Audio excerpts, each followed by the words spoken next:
Hi everyone, it's Yvette Blowitz from SPAITGIRL.com and welcome to the Spirit Girl Talk Show podcast. I'm super excited to be here with you today in this online audio and video space and with our very special guest, Kate James, who is a life coach, mindfulness teacher, and best-selling author.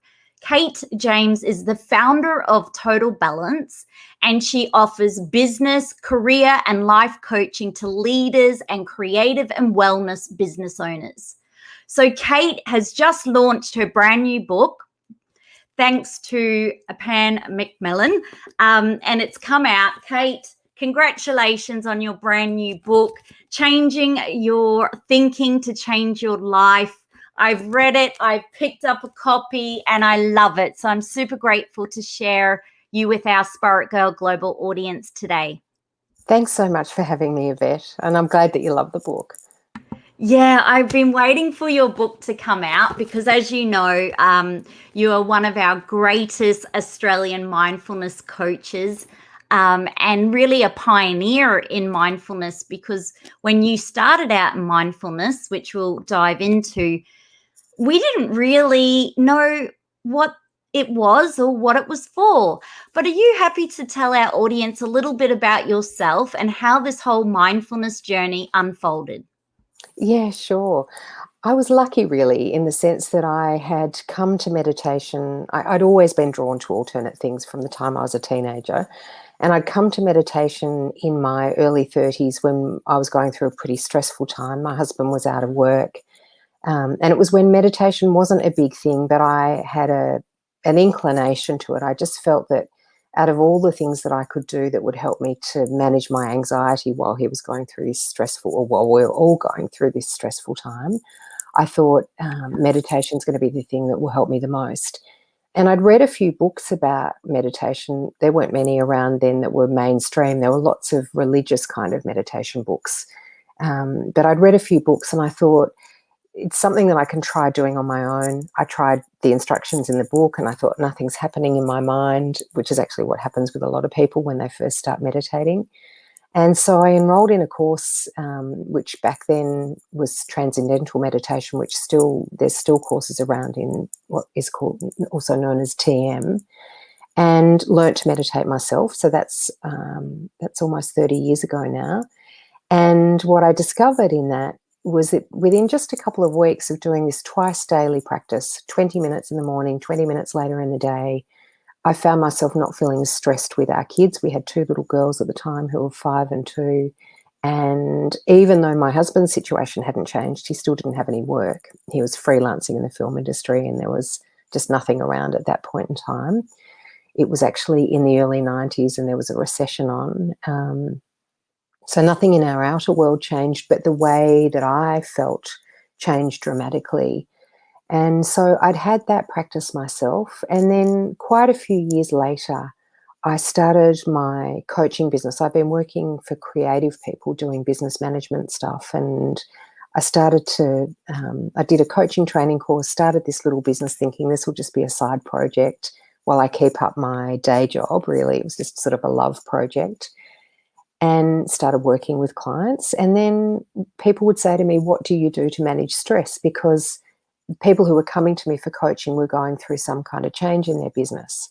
And as we all know, when there's change, when there's any sort of upheaval, whether it's in our external worlds or in our internal worlds, stress is obviously something that accompanies that. And I said to them, well, I meditate. And they started looking for courses, and courses like Transcendental Meditation they are still reasonably costly. And I thought, I can share the little bit that I know, because after I'd learnt TM, by the way, and mindfulness wasn't a thing back then, there was no such word as mindfulness being thrown around. I'd done a lot of reading into other forms of meditation. I was very curious and I wanted to learn as much as I could. And I'd learnt quite a bit about Buddhist meditation, actually, and there was a Buddhist place around the corner from me, so I'd gone to sessions there. And I thought I'll just share the little bit that I know. I'll just teach beginners. And I still really kind of think of myself as a teacher of beginners, and all I'm really doing is sharing something that I've just been so passionate about for a long, long time. Ah, that's such a beautiful story, Kate. Thank you for sharing. It's incredible that we're sitting here today, all these years on, 30 years on, and talking about something that I can imagine when you first were doing meditation back then, it was still a bit woo-woo because the science wasn't behind it. Whereas now, in our generation and the younger generation, we're really fortunate that there is science now that's exploring the brain and the mind and the benefits of meditation. Definitely.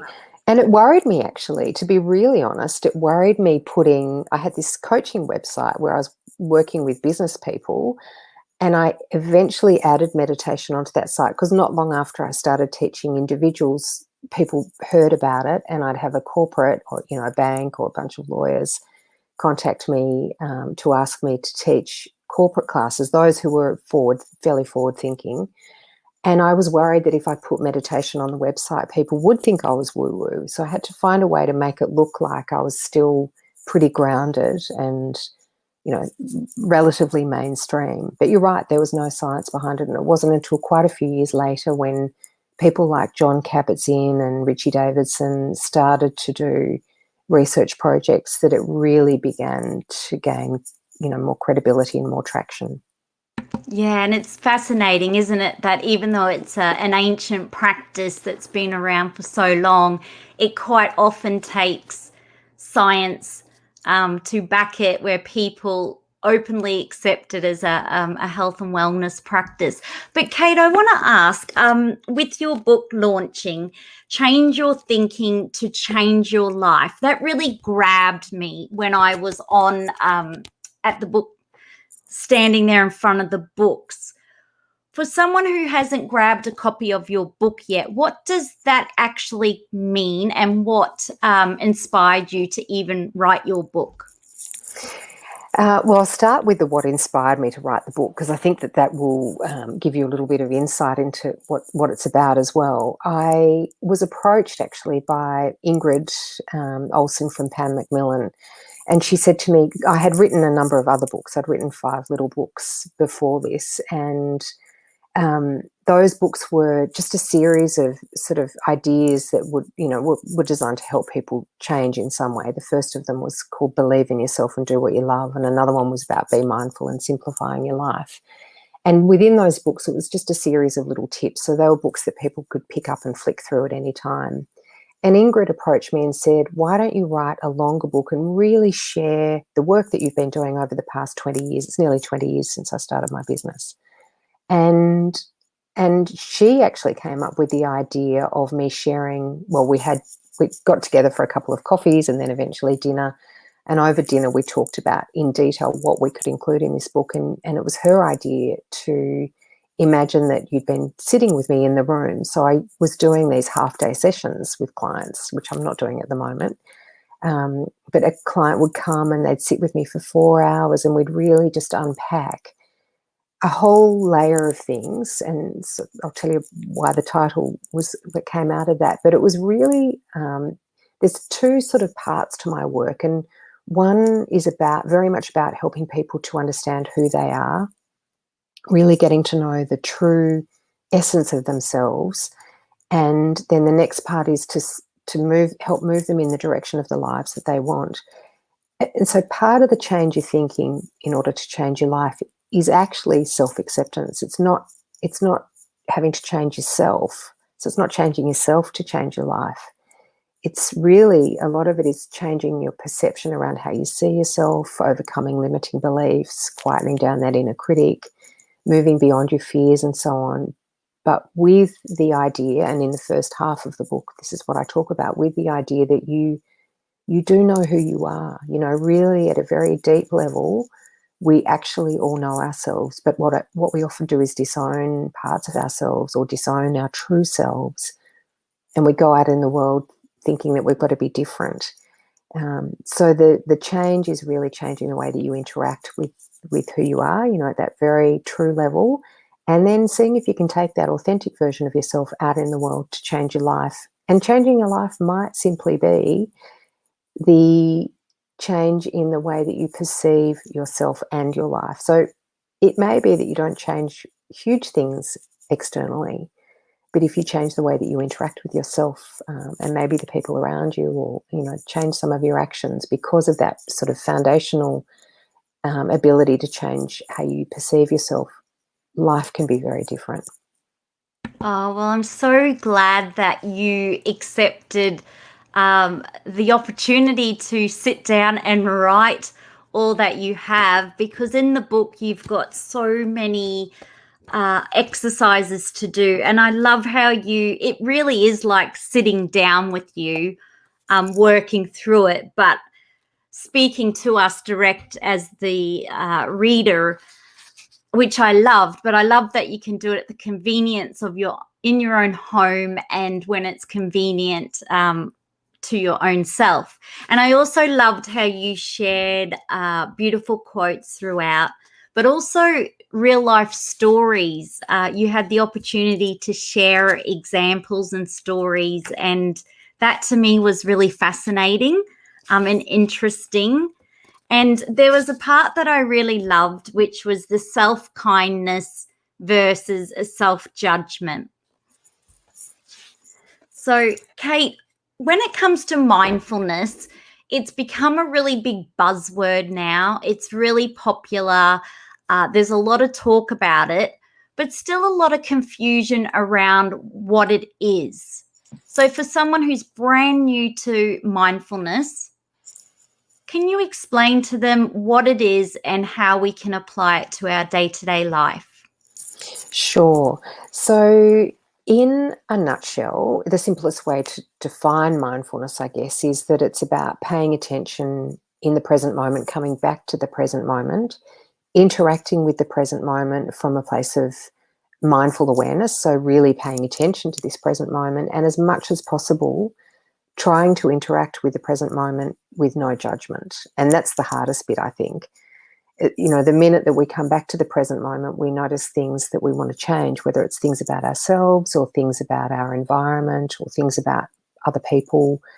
When we create any kind of stillness, it's generally easiest to be mindful when we just stop and pause, but we can do this. We don't have to sit in meditation in order to be mindful. So we can do this when we're moving, but it's about creating a little bit of quiet. So that might mean, for example, if you wanted to walk mindfully, you might not take your phone with you. You might not take your headset unless you wanted to listen to a walking meditation. But the idea is that we're just trying to come back to what's here. So we do that through very practical things like connecting with our senses. And maybe the easiest way to do this is that I'll take you through a really short practice. We'll do this right now. So wherever you are, maybe just with the exception of if you're driving, then I'm going to invite you to listen, but don't close your eyes, because that's not going to Yes. that's not going to go well. No. But for those of us who aren't driving, or if you are driving and you can pull over, or maybe pause for a second and then pull over, then you can do this practice fully. You can really immerse yourself in the practice. So we begin by just closing our eyes. And the reason we close our eyes is because we're closing down that sense of sight to help us really tune in. And with our eyes closed, what we start by doing is just noticing the sounds that are around us. So you might notice the sounds that are inside the room, or if you're in your car, inside your car. Notice the sounds that are outside, and see if you can expand your listening right into the distance and just notice the sounds that are a long way away.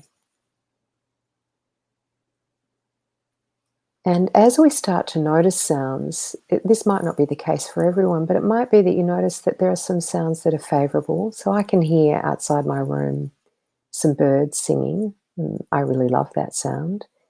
But in the distance, I can also hear a dog barking. And if that was, for example, right next door and I was trying to concentrate, I might find that a little bit distracting.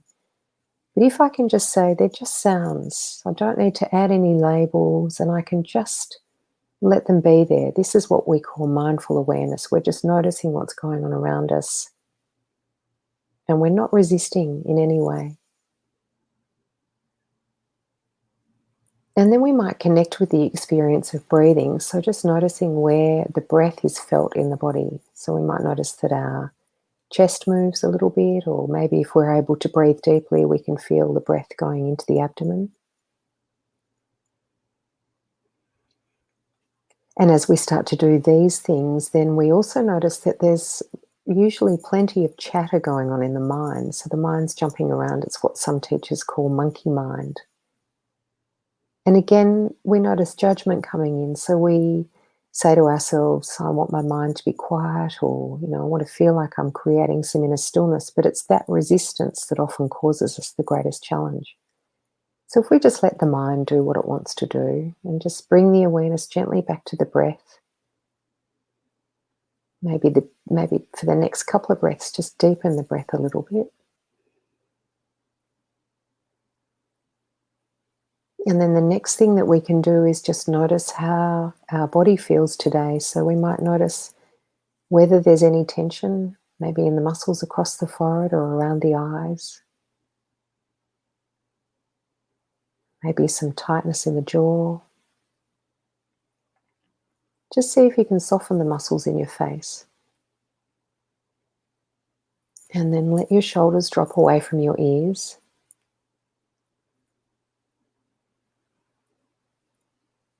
And returning the attention to the breath, seeing if you can connect the experience of being aware of the breath and the body. So you might breathe a bit of space into the chest area. You might even say to yourself, just letting go of tension. And then breathe a little bit more space into the abdomen area. So we just start now to connect with the experience of inner quiet, even with the mind busy and even with the emotions that are present, even with the imperfect environment where there might be noise. We just try to bring our awareness back, just gently, to noticing what's here. And as best we can, we're not resisting. So we're just allowing our experience to be exactly as it is in this moment.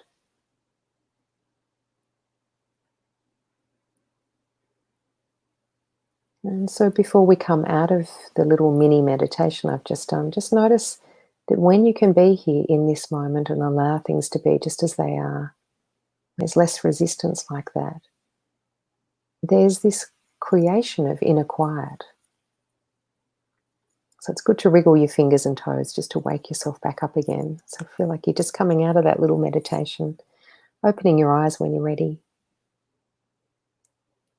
So we notice that just in those couple of minutes, we can create that little bit of quiet. Oh, Kate, that was so nice. Oh my goodness. I was like, that was so peaceful, and at the start my mind wanted to go, oh, stop being busy thinking. And then when you talked about not resisting it and tuning in, and it was such a good way to check in with the tension in the forehead and the shoulders and the face, and then to soften that.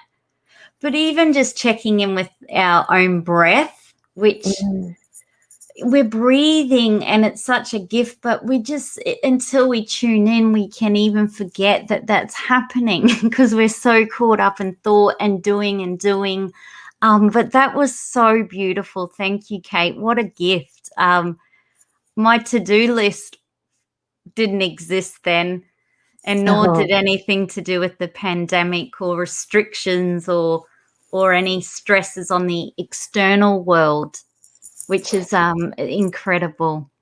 Thank you. That's really lovely. But that's the thing. If we can create that little bit of space for ourselves, the benefit, I think, is that we have more clarity then. We are able to see that, oh, okay, well, I've got a lot of noise going on, which is normal. We all have busy minds. I still have a busy mind, and I've been meditating for all those years. But then it gives us a bit more clarity about, all right, well, what do I choose? Not feeling like you're just caught in that crazy momentum that we get ourselves caught in so easily.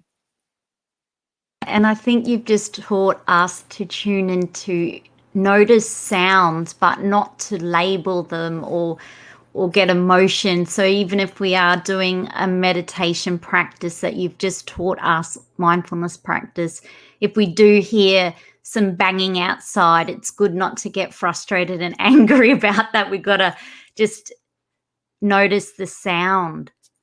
So that's really Yes. great. That's amazing. Thank you, Kate. Now, I want to ask you, because we're all curious, you obviously help so many people. How do you look after your own self? What do your own self-care rituals look like? Well, I practice meditation every morning. That's the very first thing that I do. So as soon as I wake up in the morning, I either sit up in bed and meditate if my husband's up, or if he's not up, I come into this room. Actually, this is the room that I work in, and I meditate in this chair that I'm sitting in.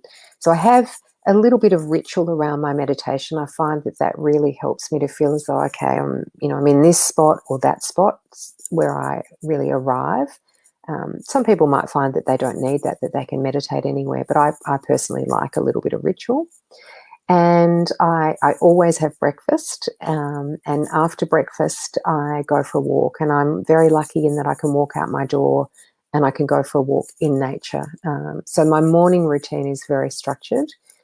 And then throughout the day, I do simple things like drinking water and eating fruit. I'm not too rigid in terms of the way that I nourish myself. I try to have a mindful approach. So I have one coffee every day. I drink normal tea, not just herbal tea. So I have herbal, I have a balance. And occasionally I have a glass of wine. So, a few nights a week I'll have a glass of wine. So it's all about balance for me. It's not too rigid. And again, with my self-care practices, it's a little bit up and down. So some weeks I'm busier than other weeks, and I don't do my afternoon yoga, for example. So I really love at the end of my workday to do a short yoga practice. I don't always get that in, but the way that I try to manage is not to be too self-critical, because I think that can be as much of a problem as not doing the yoga. And then in addition to that, I try really hard to create some balance in my life, but that's not always super easy. So that will mean, catching up with a friend socially at least once a week. It might not be more than that because it depends on what we've got going on here. But so we live on a couple of acres and there's lots of gardening to do. So time in the garden is really important. That's very restorative for me. And I've got one new thing that my husband and I have been doing, and that's paddleboarding. So we try and get out on the water once every couple of weeks at the very least. But at the moment, it's been sort of once a week, and that's so restorative as well. So lots of connection with nature for me. Yeah, that's beautiful. Thank you for sharing your self-care rituals and some things you are doing, Kate. With your book now out, and there is so much in your book, it really felt like going on a mindfulness retreat with you. I felt like we were on a bit of a wellness mindfulness retreat, because I was working out everything from challenging my irrational beliefs. I loved the start of the book, like, are you in touch with your true self? There was that finding yourself quiz. There were just this chapter 6, uncover your patterns of thinking. And look, I don't want to give the book away, but you did teach in the book something I really want to share, was how to make room for your difficult thoughts and feelings. And to me, that was incredible. It's just such a incredible book, like life transforming book. And everything you've shared in there is so beneficial. I can't thank you enough. And I really encourage everyone to grab a copy of Kate James's brand new book, Change Your Thinking to Change Your Life, because one section of using growth mindset when you learn a new skill, there's so many favorite things in here. I can't pick just one, but choose the right mindset, I felt was so empowering, Kate, and challenging your negative thinking, limiting beliefs, make it a habit. I loved how you said get enough sleep and face your fears. It's just a beautiful book. And for everyone, what I found beneficial was you can modify your dream. And that was so empowering, Kate, and make your life beautiful now. And that, to me, finishing the book off on that note, it was just an empowering read, and I thank you for sharing everything. I've got goosebumps, but I do thank you for sharing all of your wisdom and knowledge and everything you've learned along your professional career and personal career. So thank you, Kate James. That's congratulations on your book. Oh, thanks so much, Yvette. I'm really pleased to hear that it helped. That was my intention, was actually to create a fairly practical guide. So hopefully there are things in there that can really help everyone. I mean, not every chapter will be for everyone, but there should be something in there for you, you know, whatever it is that's holding you back from pursuing a life that you really love. Yeah, and easy read, practical read. And for someone who has always had learning difficulties in reading, if I can read this book, anyone can. That's what I loved about it. It was so practical. Now, Kate, I could talk to you forever about everything you do, everything you offer. When it comes to staying in contact with you, how can we stay in touch with you after this podcast show? Oh, thank you. Well, probably the easiest way is just through the website, which is totalbalance.com.au. And I do want to say that I named my business Total Balance with the idea that maybe one day I could create a really balanced life, but it's still a little bit elusive. So there's not really any such thing as total and utter balance. But my work is about hopefully moving people in the direction of a more balanced and fulfilling existence. Beautiful. Thank you, Kate. So we will say goodbye to Kate James. Thank you again, Kate, for being a guest on the Spirit Girl podcast. I'm super grateful to share you now with the Spirit Girl global community, and for everyone who is seeking to find your purpose, especially during these challenging global times. I can't inspire you more to grab a copy of Kate's brand new book, Change Your Thinking to Change Your Life. So we'll say goodbye to Kate, and Spirit Girl podcast listeners, you are loved, you are valued, you are enough. I truly hope that this podcast show inspires you to focus your attention inwards, to practice Kate's beautiful mindfulness meditation that we just did. I inspire you to come back to this podcast show, to practice it again, and to really continue learning from Kate James at Total Balance, so that you can be guided in a direction of stillness, peace, calm, tranquility in amongst the chaos. So on that note, we'll say goodbye to Kate James. Be sure to subscribe, leave a 5-star rating and review, and to tell someone you love to. And together, let's feel good from within.